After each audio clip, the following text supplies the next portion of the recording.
Seth continued to defeat the cosmic forces that were threatening the land. However, his focus started to shift to the undead that he had left behind in the dungeon. They were stuck in a cycle of violence and unrest. While Seth didn't know how to free the spirits of the undead, he knew someone who just might. So Seth made the journey to the land of the Druids, where he could seek help from Diana. Although Diana was initially startled by the sight of a powerful skeleton, she listened to his story and was eager to assist. Together they combined Diana's power over nature and Seth's undead magic to free the captive spirits.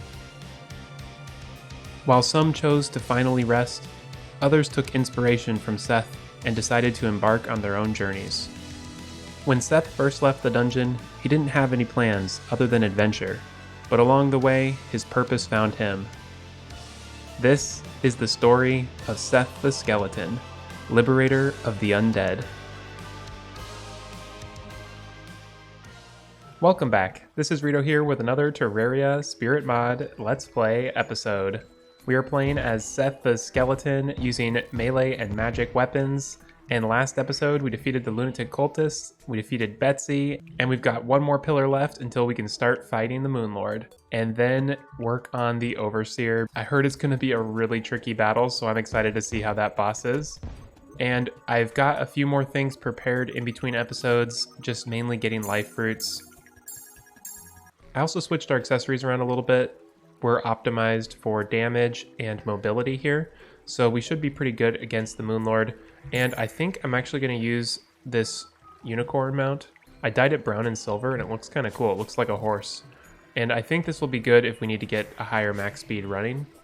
So I think it's time to head over to the Stardust Pillar and get this started. And in between episodes, you can see I built a long arena. It just goes from our base all the way over to basically the dungeon. I think this is probably going to be a long enough arena because we do lots of going back and forth every time it shoots a beam out. So let's just go ahead and take out the easiest pillar, the Stardust Pillar, and get this started. I always get so nervous before I fight the Moonlord because it can be pretty challenging. I think on the Moonlord, this is going to be by far the best weapon to use. Either that or if I can land the hits properly, the Quake Fist. So hopefully we'll be able to take him out pretty easily there. And then we're going to unlock so many new things with Luminite. There's a lot of Luminite tier weapons that we can craft. And only about 10 more enemies until we open the pillar. Should probably heal up before we do this though. Although we usually have enough time in between to heal up before the boss fight starts. I also gave myself some mana restoration potions, just in case we run out of mana during the boss fight. Okay, there we go. And we got all the different fragments. That means we probably can craft some good stuff. We might have time to do it. I don't know if I really want to risk it though. We can craft this book for sure, and there's a few other things. So if we don't beat the Moonlord on our first try, we can go ahead and craft some more stuff and try it again. Oh no, getting nervous. The screen's getting all creepy. Oh, and here we go. Hopefully we have enough defense and stuff. I don't know. It's always tricky to know how you're going to do on the Moonlord. Okay, we gotta get moving. No, we took that because we didn't... I forgot I was on a mount. Oh my gosh, I am so rusty. I haven't done the Moonlord for a while. Okay, we gotta get ahead. And then get off our mount. Beam time, I think.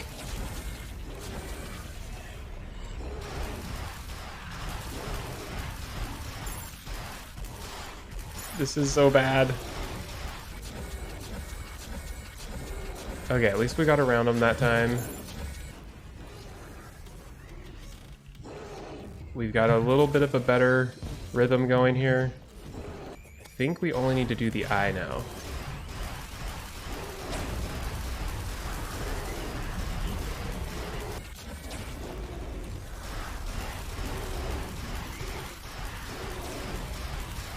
Oh my gosh, this is bad. We're struggling so much here. Makes me feel like I haven't fought this boss a whole bunch. doing a little bit better now. No, we died. That's so painful. I need to definitely just calm down. Most of that was just from me being nervous and doing silly mistakes. Well, this does give us a chance, though, to craft some of the items that we can get before the Moonlord. So the first thing I want to craft is the Ancient Guidance, and that's just a spell tome and the fragments. And then we have this right here, which is a huge recipe, but I think we might actually have everything for it. And that is the combination of the Starblade, the Spirit Saber, the Ethereal Sword, Ectoplasm, and the different fragments. And for the Crazed Contraption, it looks like we're only missing the Skeletron Prime blueprint. So let's go ahead and summon Skeletron Prime and try these new weapons out. Oh yes, this is a cool tome. Yeah, it's shooting out all of the different effects of the Lunatic Cultist. Really awesome. And now let's try out the sword. Unfortunately, it seems to lag the game a little bit, but it's really good. Rains down tons of projectiles. Although I think this one is still better than both of those. I probably should use this on the Moonlord instead. Yeah, so good. We just got a yo-yo from Skeletron Prime that I never got before. That's cool. And now we can finally craft the Crazed Contraption. So much stuff to this recipe, but I heard this might break stuff. Like it might actually break tiles, so we'll want to test it outside of our base. Whoa, this thing is so weird. This thing shoots like every imaginable thing out. What the heck? It says, what does it do? No one knows. Yeah, it shoots out like everything you can imagine. It's basically, I think, every weapon in the game or something. It's even created a bunch of summons. Whoa. And it did blow up the ground. Okay. Good to know. I'm glad I didn't use that in our base. Someone warned me about it a while back. So now I'm going to go ahead and run over to the dungeon and just farm up all of those events once more. And then we'll head right back and do the Moonlord fight. And now the impending doom approaches, and we've got another attempt. So let's make this work. Okay, here we go. Yeah, I think this is gonna work. We just need to stay close enough, and that way we can make sure we see when the eye's doing its thing. Our Betsy wings are coming in handy here. Yeah, this is way better, I think.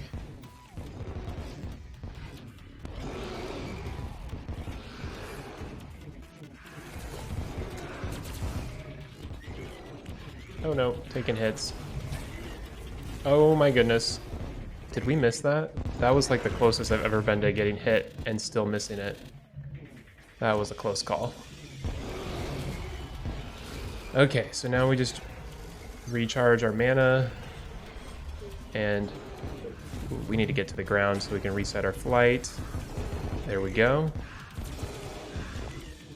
Already to the heart. Excellent. Yeah, this weapon is a lot better. Do our first heal.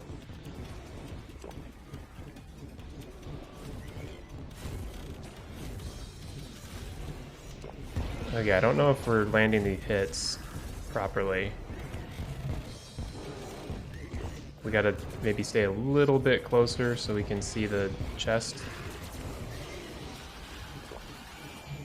Although I think we're getting pretty close, or we just beat him. Did we just beat him? Oh my gosh, this weapon is OP. We should have used that the first time.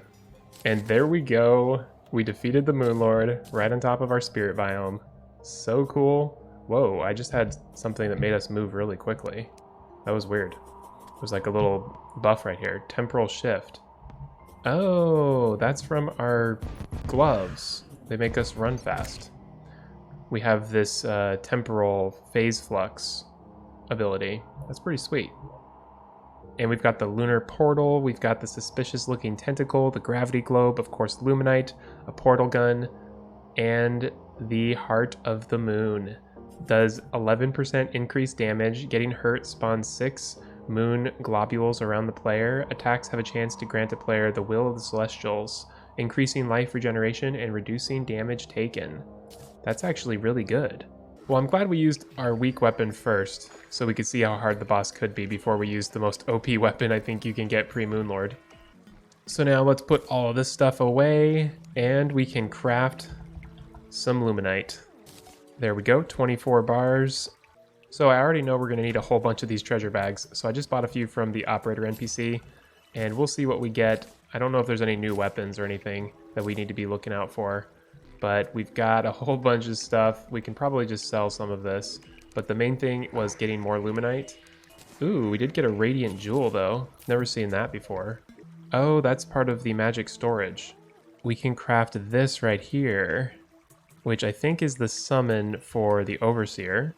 And unfortunately, it is consumable. So that's going to be a pain. We're going to need to have a lot of Luminite to keep retrying this boss. So we can do this Falv's Ancient Staff, and that's the upgrade to the Falv's Missile Barrage. And then we've got this Shimigami, which seems to be a true melee sword. Maybe it will have a projectile. And testing out these weapons, we can see that the Falv's Ancient Staff is actually pretty good. It does full homing projectiles and 2,500 damage. And then this right here is just a true melee weapon, I think. Let's see if there's something else. Oh, right click to dash through enemies. That's fun. So now I think it's probably time to craft the solar wings. I think those are some of the best ones. And then we can do either the solar armor and go with a melee build, or go Nebula. And with our magic weapons, I think we're gonna have to go Nebula first.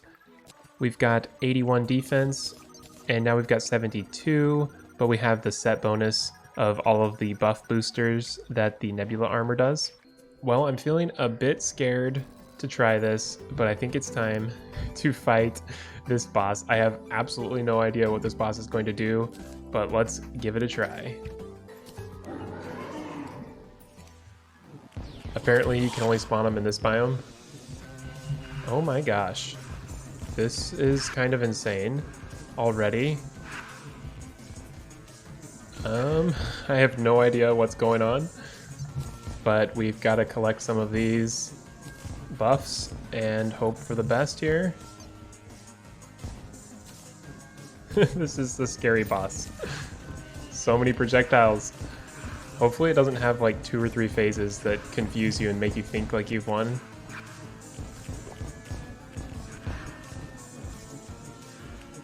Oh my gosh, that was a lot of damage. Okay, I didn't realize he would do like 300 damage if we get hit by him.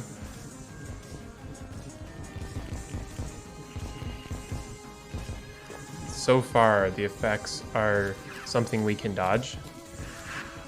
Just do the kiting method. Get all of these buffs.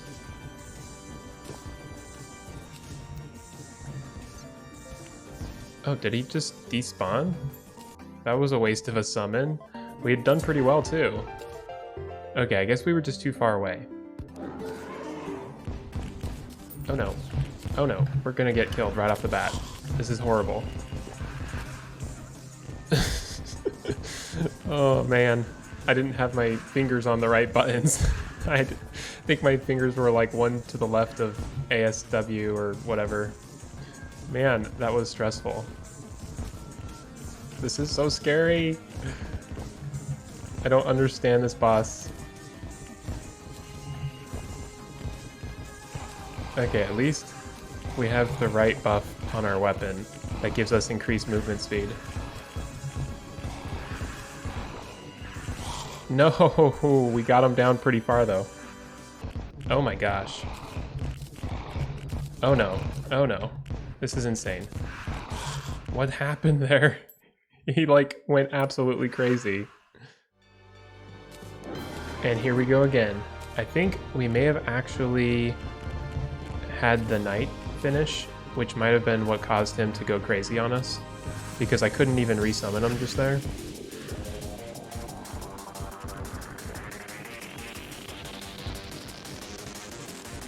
I really need to not get hit by anything here. Everything does way too much damage to us.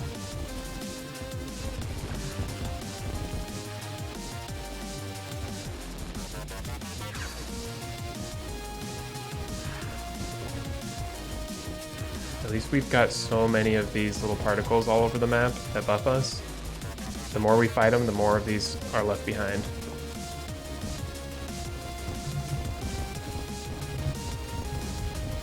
Okay, he's going crazy again.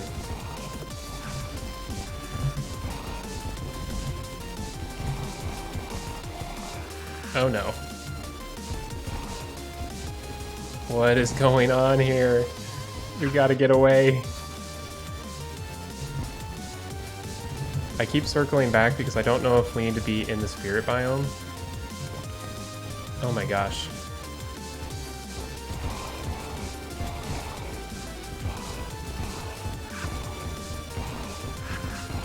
There we go, we defeated him. And we died right after. Oh my goodness. Oh my gosh, that was so crazy. Whew, man. I can't believe we beat the boss. I was expecting to have to do like 15 attempts. So the main thing that gave me the ability to beat that boss is this temporal shift. Every few seconds, we get the ability to move extra fast. And that makes such a huge difference. Sweet, we got the Eternity Charm. It launches a multitude of souls when damaged. So let's put that on and see what happens. Ooh, that's super OP. Just blasts everything. That's fun. And what else did we get? We got the Ancient Hilt. Ooh, that's gonna craft into, I think, the final Falve Sword. And then we have this Soul Expulsor. So let's see how much damage that can do. It's pretty good. Like a solid 2,500, and it's not even re-rolled to anything that good. And it homes in, shoots through the ground. I'm liking it. So the Essence of Eternity can craft some pretty cool stuff. Like we can craft, I think, a full armor set. Yeah, we've got enough for a full armor set. We've got the Alpha Blade that we can craft, and that's the upgrade to the Soul Star. Pretty sweet. And we can craft the Gauntlet of the Moon, which is the final upgrade to our Shadow Gauntlet. And then this is a minion summoner item. And I'm looking at the Overseer drops here, and we've got 2 melee weapons that we can get. So we definitely want to try to get those. So first, let's craft our new armor set, and then maybe let's give the boss another try. So it's called the Shadow Spirit armor. Oh, I think we can actually upgrade the Falve's sword too right now. Falve's Ancient Blade. Finally, the Falve's blade shoots out a projectile. So now let's switch over to our new armor and see how it affects us. So we've got 158 magic damage and 72 defense. And we went up to 100 defense and 159 magic damage. And the set bonus says, magic hits spawns soul shards to chase down foes. Double tap to dash repeatedly. You are surrounded by protective spirits, which deflect projectiles. Ooh, that's really good. So that means we can put on a different accessory, and I'm thinking the Ura's Will would be a good one. It's the upgrade to the magic cuffs, the sorcerer emblem, and you just need a mana crystal. Here we are in the spirit biome, and it's time to fight this boss again.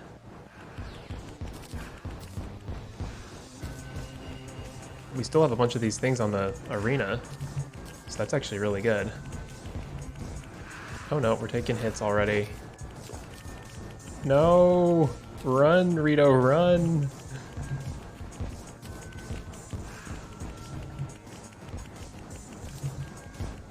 Is this weapon not as powerful as the one we were using?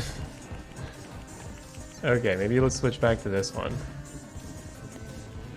The best weapon in the game. Maybe we'll get a sword that's better than this. Oh no, we're taking too many hits.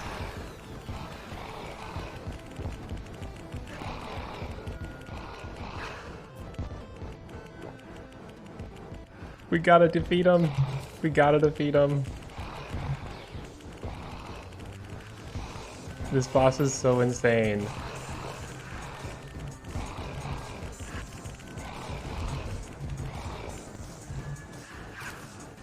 We've almost got him though.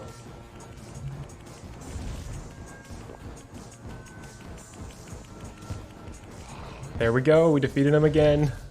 We're starting to get the hang of this fight. Ooh, man, that is stressful though. Yes, we got the melee weapon. Sweet. The Essence Terror. Ooh, it's doing some pretty good damage, and I'm not even wearing a melee set. But most importantly, now we've got some more Essence of Eternity so we can craft a few more items. And there it is, the Alpha Blade. It's essentially the Exo Blade of this game. It's Essence of Eternity, 20 of them. Soul Star, the Luminite, Vortex, Nebula, Solar, and Stardust fragments. So let's go ahead and craft it. And my goodness, that sword looks cool on my back. And what? It shoots out so many cool projectiles.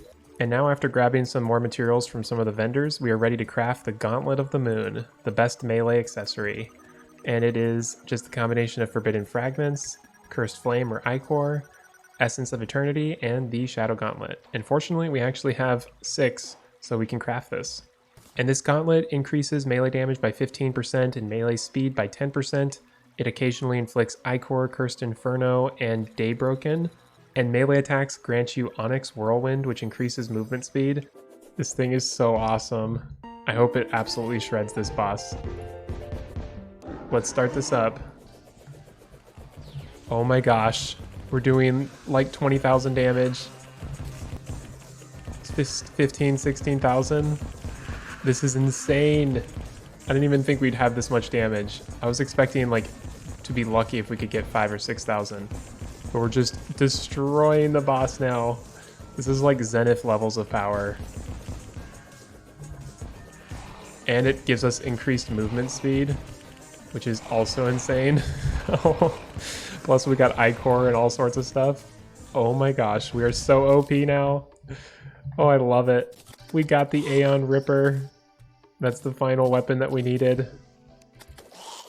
Oh yes, it's a crazy attack claw. Surprisingly, not doing that much damage. This is insane. I did not realize the type of damage output we had. 12,000, 13,000, 14,000. So good. This could definitely take down a lot of bosses in Calamity. This setup right here probably could easily do the Poltergeist. And I don't know, depending on the difficulty, maybe on Revengeance mode, this could take down the Devourer of Gods. So good. And that concludes the adventures of Seth the Skeleton with all of his crazy magic and crazy weapons. We've got pretty much all of the endgame weapons for melee and mage. So cool. I feel so OP. And for those who like to see completed checklists, here you go. All of the pre-hard mode and all of the hard mode. Everything has been completed. This was a very fun mod. I highly recommend trying it out if you haven't already. And I don't know what I'm doing next. I'm still kind of planning it out. I'll let you guys know once when I have some more clarity on the next playthrough, but I'll probably take a little bit of time to plan it out, maybe get the lore set up and all that. But what I can tell you is that it will be modded and it'll be a ton of fun, so definitely stay tuned for the next series. I've got a series going on Radium's channel. It's a Mod of Redemption playthrough co-op, so definitely check that out if you're interested. Well, thank you all so much for your support and for watching. I really appreciate it. All of the engagement and all of the comments are always so fun and make these playthroughs all that much more enjoyable for me. And if you've enjoyed this series, be sure to like and subscribe because I'll be posting lots more series and videos in the future. Thanks again for watching, and I'll see you next time.